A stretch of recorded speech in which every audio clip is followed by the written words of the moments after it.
Well, we promised you a question and answer from our audience, and so we're going to do that right now with Rayan. Rayan, are you okay with that? Yes, I'm okay with that. All right. I'm sure we have a lot of questions. So I'm going to ask our audience participants who would like to ask Rayan a question to go ahead and step up. Rayan, good morning. Good morning. Thank you for being here. My name's Dave Flessner, and I am a small business owner. You mentioned a couple target areas. One is franchisees, and the other is investment in local Kansas City companies to help them grow. Yes. What kind of criteria are you looking for in terms of the companies here in Kansas City as far as industries? You mentioned a organization called Rad Planning. Yes. Could you elaborate more in terms of some other type of organizations or companies that you're looking for? Yes. With the investment part of things, we really don't have a particular thing. We work with a Bahraini fund, and this fund is set to help all kind of businesses. It just depends of the approval process and their background and how much they have invested in their businesses. So we don't have one particular to go after. It depends on the business. We've spoke about water parks before. We spoke about a hotel before. There's different kind of businesses that come to us. It's just depending on what the fund is looking for, along with what this individual is looking for. And we're the ones that put them together, make sure it looks tasty for the fund to take over. Is there a certain, in terms of monetary, as far as minimum or maximum that Yes, you have? they like to start off with businesses from 1.5 million and up. Okay. On investment part, because it won't make sense for the fund to even participate if it is, because the process of it and the due diligence, it costs a little bit that we work together to do.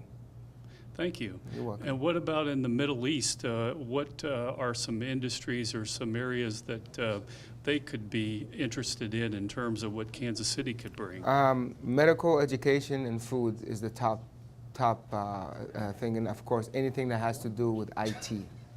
Those are the top things that are in the Middle East that they're looking for. But again, I don't want you to be specific, just these things.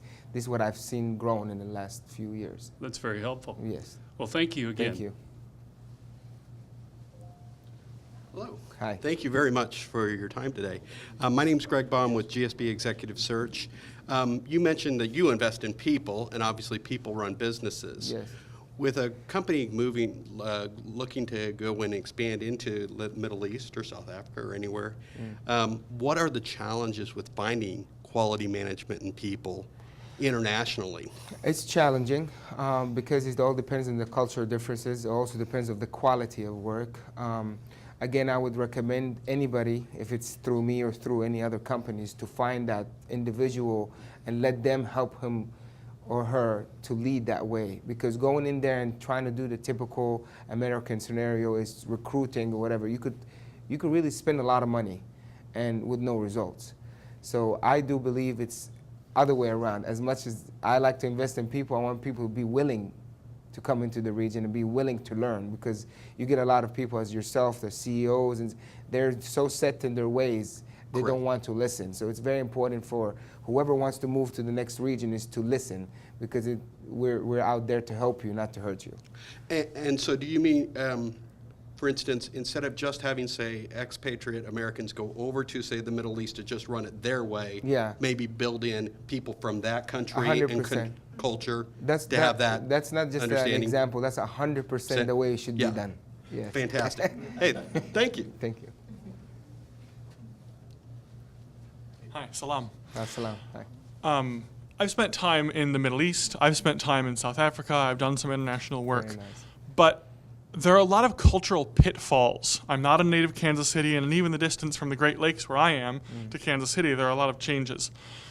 Can you talk a bit about some of the normal pitfalls that a Westerner will see in Muscat or in the UAE or in Qatar, and vice versa? What should we Westerners be on the lookout as to not be offended by? Where are some pitfalls just culturally and relationally that you've seen? Well, this could take about an hour. But culture is number one. I really, it's important for the person, whoever is traveling, as you did, is to educate themselves about the culture. Things that you would do here, there will be very offending. For example, shaking a woman's hand. It's not everybody's choice. I've also, as an Arab myself, an Arab American myself, I've fallen into this reaching out and the woman would back away because some cultures don't. And again, it's not a religion thing, it's a cultural thing. This is what people don't differentiate in the United States. Islam is a religion and there's cultures that do their own thing. So you have to really, if you go to Pakistan or if you go to Saudi Arabia, it's two different attitudes, two different cultures. So this is number one for me, is to people be willing and understanding. The other way around, I've also been in the meetings before when a gentleman ordered a drink and everybody in the table looked at him like, wow, what are you doing? This is very offending. So this is kind of the things that people have to kind of learn as they go and ask. My personal opinion is always ask. Nothing is embarrassing. Ask a friend, ask somebody that you get to know, ask a partner, ask any questions you need to, because you don't want to be set in a situation that may help make you lose the deal or make you put in a bad setting. So just ask questions. Great. Thank you very much. Thank you.